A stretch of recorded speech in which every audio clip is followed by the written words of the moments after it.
Today, we're drilling down more on some of the key economic decisions that have been taken, especially with regards to deregulation of markets in Nigeria, as well as the floating of the Naira exchange rate, which we had discussed on a couple of occasions before. What is the way forward, and how can Nigeria make the most and make the best of these policies? What actions should government be taking to ensure that the downsides are mitigated? And what should individuals and companies as well, households, be doing to reposition, given some of what we've seen so far and the fact that this may be a continuous process? And then perhaps we should also be asking, is there a role for any kind of subsidy in society at all? And can countries like Nigeria and other African countries be able to cope with a totally liberalized system of economics within the government? Joining us to continue the discussion is Mr. Paul Alaje, economist and serial entrepreneur. Welcome, Paul. Thank you so very much for having me, sir. And it's great. I want to thank you for making time out of your very busy schedule to be here. Thank you so very much for having me, sir. And, before we started this program, I think you were making, you saw that this program is called The Nationalist. I think I owe you an explanation why it's called The Nationalist. It's called The Nationalist because whereas it's mostly an economics and finance kind of program, but, when Maynard Keynes defined who an economist is supposed to be, when he paid a tribute to his teacher, Alfred Marshall, who died in 1924, he actually did say, among other things, that an economist, there should be no area of human endeavor that should be beyond your purview and analysis as an economist. And so this program is called The Nationalist in order to broaden the scope of the program. Sometimes we're talking tourism, we're talking fashion, sometimes we're talking pure sociological issues. All of these have feedback into the study of economics as a subject and as a discipline. So once again, you're welcome. Thank you so very much once again, sir. We have some key considerations on hand. And, whereas we can begin to despair in Nigeria to say, oh, this is coming, that's coming, and so on, perhaps we should think more in terms of ways forward. What do we do?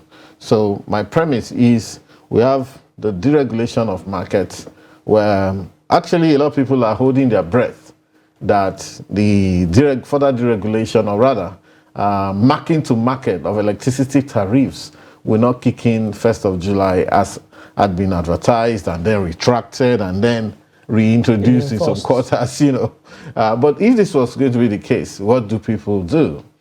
But perhaps we should start with the government. I want you to look at it from the way we economists look at issues. Government, businesses, then households. What's the way forward? So that's on the issue of deregulation of, let's say, the fuel, petroleum products. Diesel had been since deregulated. The prices went up to almost 900 at some point, receded to, we're talking about 650 now. 650, 670, depending on gas station. Kerosene went as high as 1,300. I think maybe if it receded just a little. We seem to have forgotten that sector. Maybe there are still households, very poor people who use kerosene for their stoves. And they've been having to face that challenge for quite a while. And now we're talking of petrol. What can government do particularly so that this doesn't continue to be a spiral? How do we backstop some of these issues? Out of the box ideas, and also what should households be doing? Well, thank you so very much once again. Station at hand has the potential of growing into a major spiral inflation, and your question is apt to know what authorities can do, what we can do as government, what we can do as business concerns, as corporate, and what we can do as household. For government, we have a lot of policies to do when it comes to deregulation. We need to deregulate virtually everything, but doing it all at the same time is what we further reinforce or push for our inflation further. So what government should do for now is for us to allow the two major policies that have been decided to get settled, assimilate amongst the people, because by the time you reintroduce increase in cost of energy, recall that government has stake in with the discos. So it's not 100% sold to the discos. Actually, government still have stake in that. So government can use that influence, because at the end of the day, when inflation, countries with high inflation, if they persist all through, the incumbent may not be returned. And this has happened in a few countries. So for the political undertone of the impact, because when you look at government in Nigeria, the way of getting to government is still by election. So that has implication even on the electioneering process, because people will want to measure their cost of living with their living standard, and they want to see, is this the best we can have? And that is the backbone of all conversation. Again, government will look at what are the things that make life relatively uncomfortable for people, and the easiest measure we can have, when you look at the policy of deregulation, government want people to access more dollars, and at the same time they want investment to come to Nigeria, even though that will not happen overnight. But that policy will mean commodity prices, price of goods and services may go up. So, but how can we become technical beyond using monetary tools to solve inflationary problems? Because the real cause of inflation is beyond monetary tools, even though monetary could be used. But when you look at the policy central bank have made in the last 2 to 3 years, continue to increase interest rate, MPR, inflation is still not receding. Inflation is still growing, even though there are arguments that it could have been higher, like we have in Ghana, in South Africa, but for those policies, which means those policies need support. It's as though monetary authority carried the entire load of the economy, but has one leg. Meanwhile, economy should have 3 legs: fiscal, monetary, and trade. So trade completely disappeared. Fiscal was amputated. We had just monetary. So how can you, an amputated man, have 1 leg to carry the entire economic load? That's a challenge. So authority must therefore think, what can we do in partnership with private sector? To ensure that private sector directly get involved, and if you need to give some waivers for some product that if waivers have been added, prices would have increased for consumers, especially goods that have no substitute in Nigeria, that you know that people must buy anyway. You look at the elasticity of demand. So if the seller, even if it's a monopoly, monopolies can fix price, but it cannot fix price and quantity at the same time. It will leave the other decision to consumer. So which one can we use fiscal tools to adjust? So it will not be a time for government to also want to increase taxes at the same time. Because when you increase tax, price has already increased, inflation. Their disposable income has element of, before their disposable income, the income has element of disposable and tax. So when tax goes up, what happens to disposable income? It shrinks.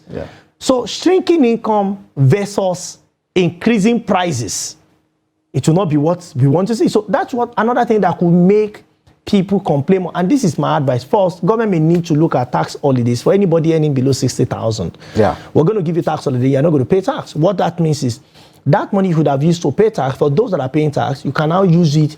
You can now spend it directly back into the economy. And it's going to lead to growth. It's going to lead to growth. Rather than withdrawing from taxes, hoping government will spend, or giving subsidy. So it's going to lead to growth. So if government does that, you are going to see a trajectory, a growth trajectory that is natural.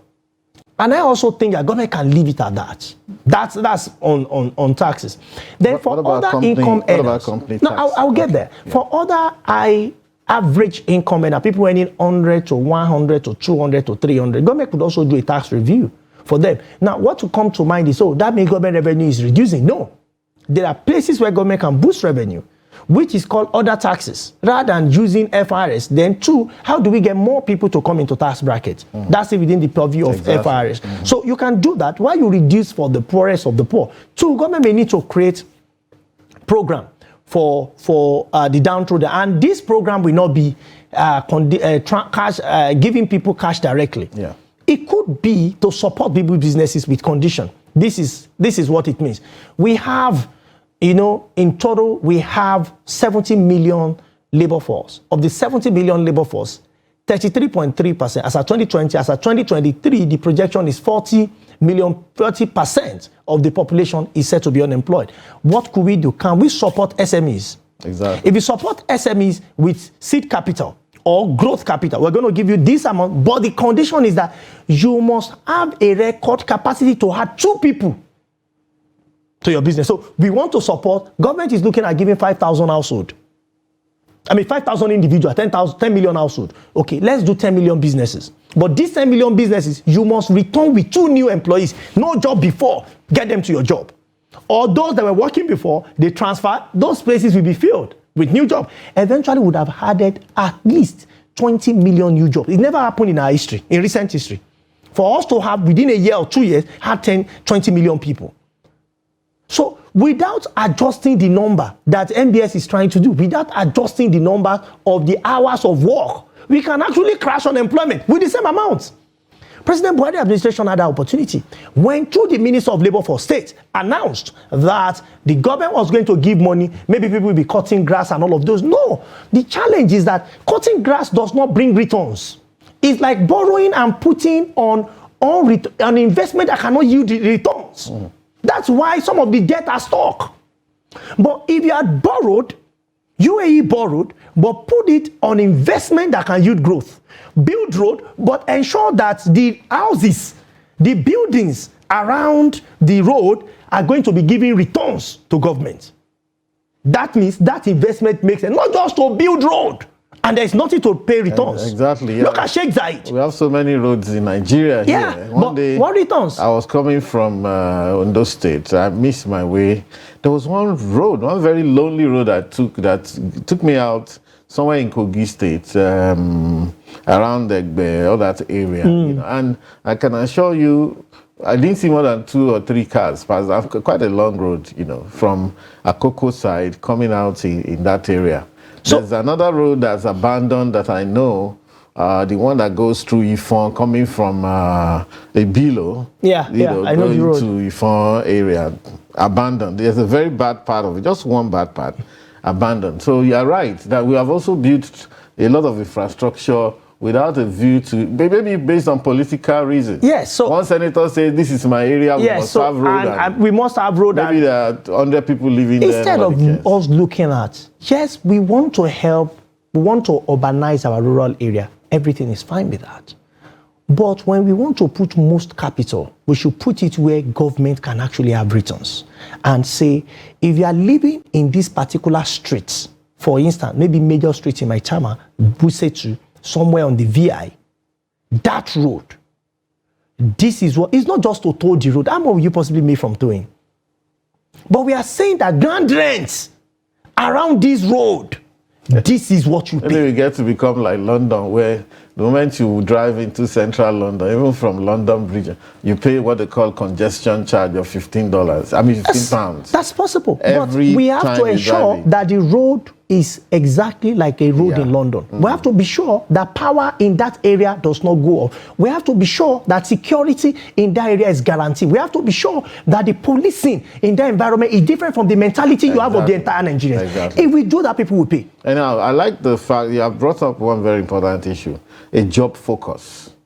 If the government would have a job focus, perhaps that would be the best kind of palliative that we could ever dream of, to focus more and more. In fact, this morning I made a post. That was the first thing that occurred to me this morning, actually. For Twittersley, I put a post on Facebook to say, given all of these challenges, if we could focus on jobs, and we're ensuring that people are creating value. I like the angle you have brought to it.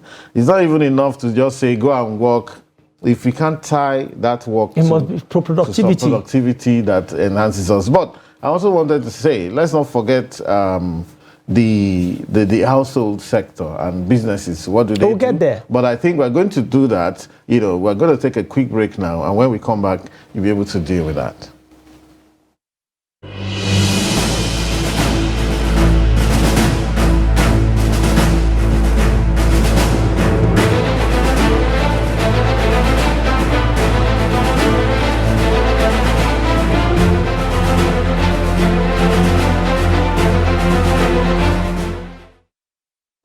Welcome back, and we've been discussing which way forward for some of the very difficult decisions the government has taken with regard to the economy. What do we do? What does government do to ensure that we don't fall into any inflation spiral.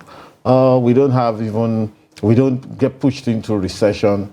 And what does the household do, and what do businesses do? And stay with us, it's Mr. Paul Alaji.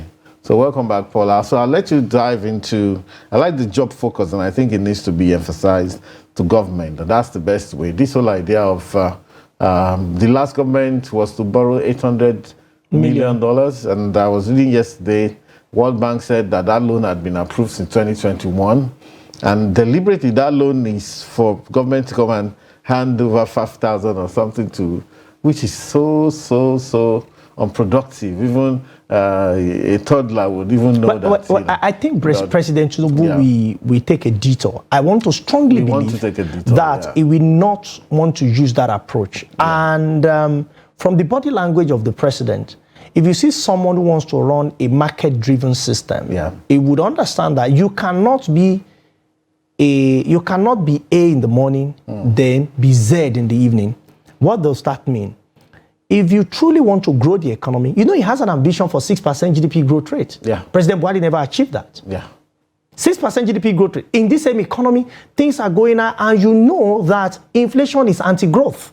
Yeah. For you to have the real growth, you have to you have to look for a denominator, which is what is inflation figure saying, to find the real growth.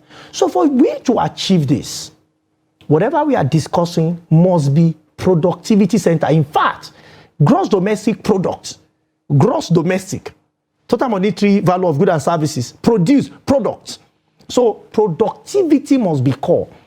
How productive can you employ 2 people to cut grass in your compound?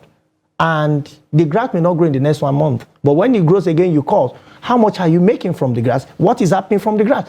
And you say, okay, you know what? I need 2 women. I will take them out to assemble solar panel. This solar panel is going to be used to power this tap. People are coming to fetch water in the tap. And they have to pay you for energy. So you are solving problem in the recess. The guy that cut grass also solved problem. But the problem is not bringing returns. Yeah. This other problem is bringing returns to the principal. So they are paid. Their job is regular. They are more skilled. We are growing people. We are growing talent. And I think that's what government should be looking at. Yeah, and if you look at the definition of GDP, the very popular one, consumption, C plus I plus G plus X minus M. Consumption, investment, government expenditure, exports minus imports. And you see that consumption is a very key aspect. Component. Equally investment, equally government expenditure. I think perhaps, would you agree that perhaps job creation, the fact that, of course, if GDP is the agglomeration of everything people earn and services is provided and paid for within a country, goods provided, manufactured and paid for in a given country, that jobs may be one of the surest way of actually achieving that GDP growth. I completely agree. And I'll tell you, see, that same formula says that if you push out the C, you have Y minus C. That Y minus C is household savings. Yeah. You know, it is, when you look at G, G is G minus T.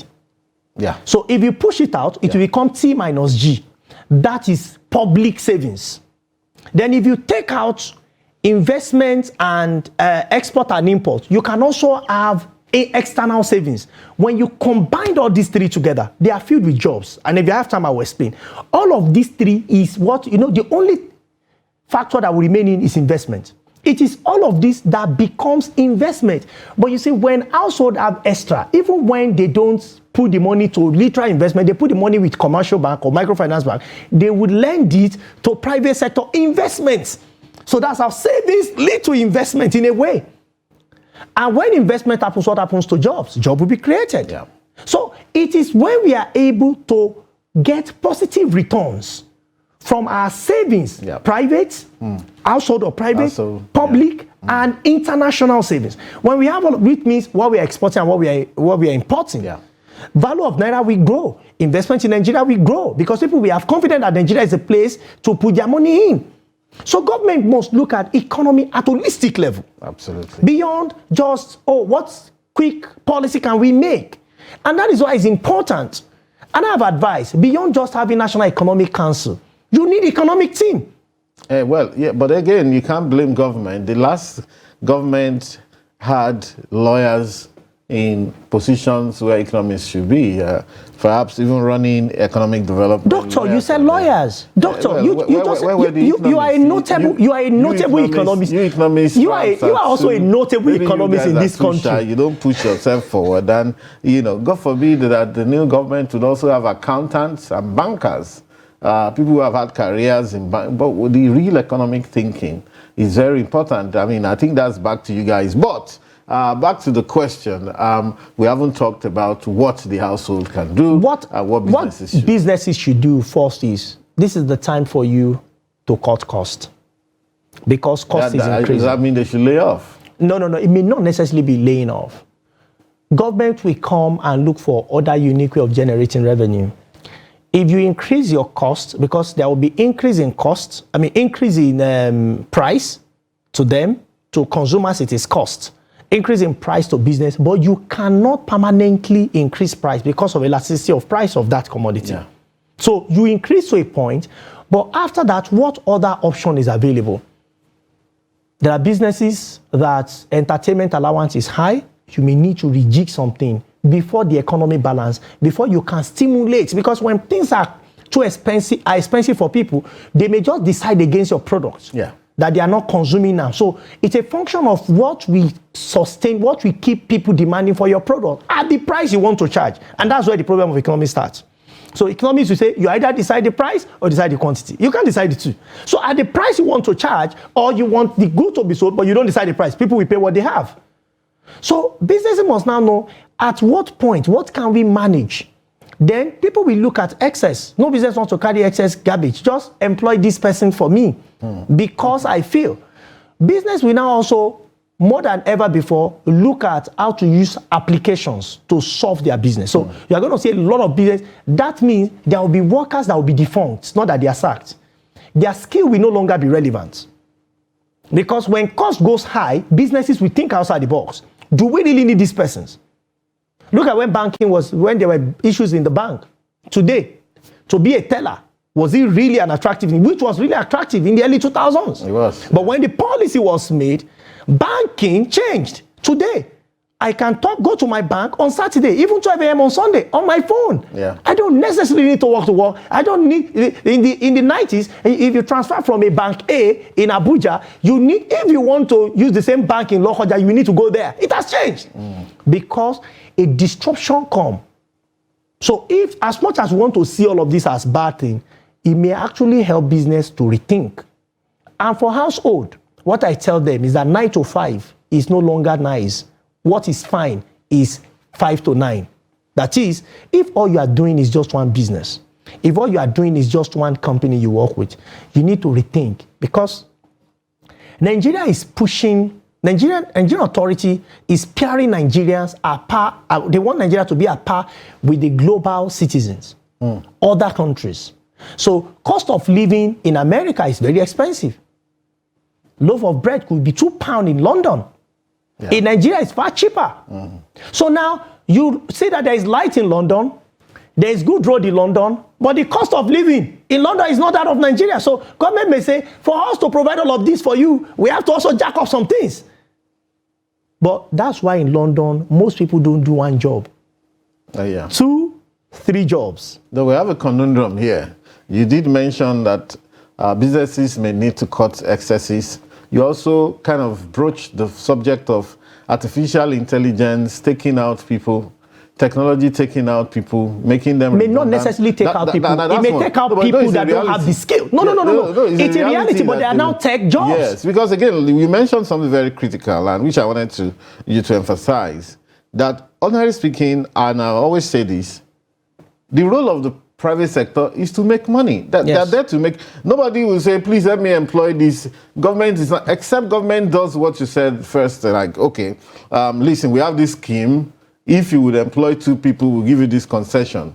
If you will employ this number of people, we'll give you this concession. Provable. However, provable. But what I'm trying to say is that at the end of the day, whether the citizens have jobs or not is the function of the government at the end of. They must think about it. They must, whether it's the private sector that's employing, whether it's more public for engagement in environment, in security, in socials. For example, a lot of Nigerians, young Nigerians that have left Nigeria recently, these Japa people, 70% of them are in the social sector doing social work. Yeah.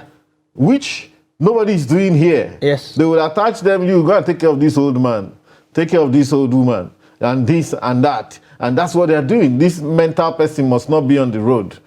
I have friends in the UK who they've established, and they're making good money on that. The local government will pay them to take care of some of these people who are a little bit deranged, house them, make sure they get their medicine. They're making tons of money.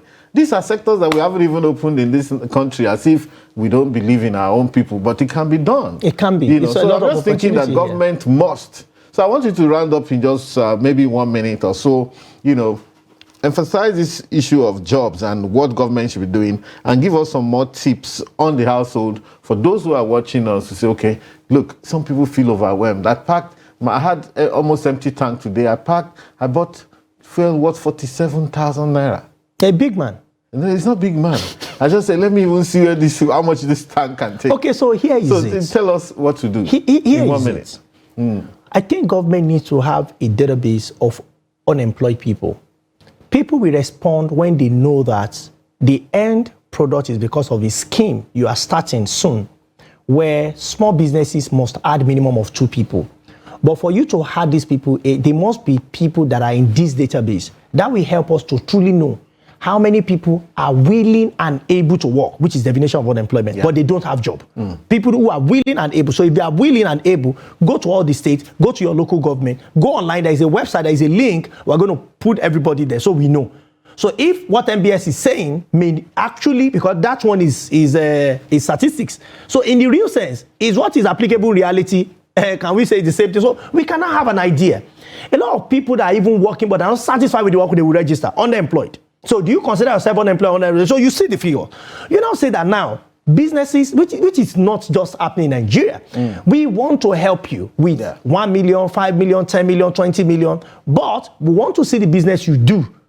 This business, for how long can they enter? We're not going to be paying their salaries. You will pay the salary because you will make the profit. Great idea. So don't bring the salary back to government. Okay, you pay the salary, but it goes. But for small businesses. Yeah, well, no, we may not. This is as much as we can take today. Of course, this is an ongoing discussion, and I want to thank you for some of the ideas. We hope that government is listening, and we hope that they call guys like you into government as well to bring some of these ideas.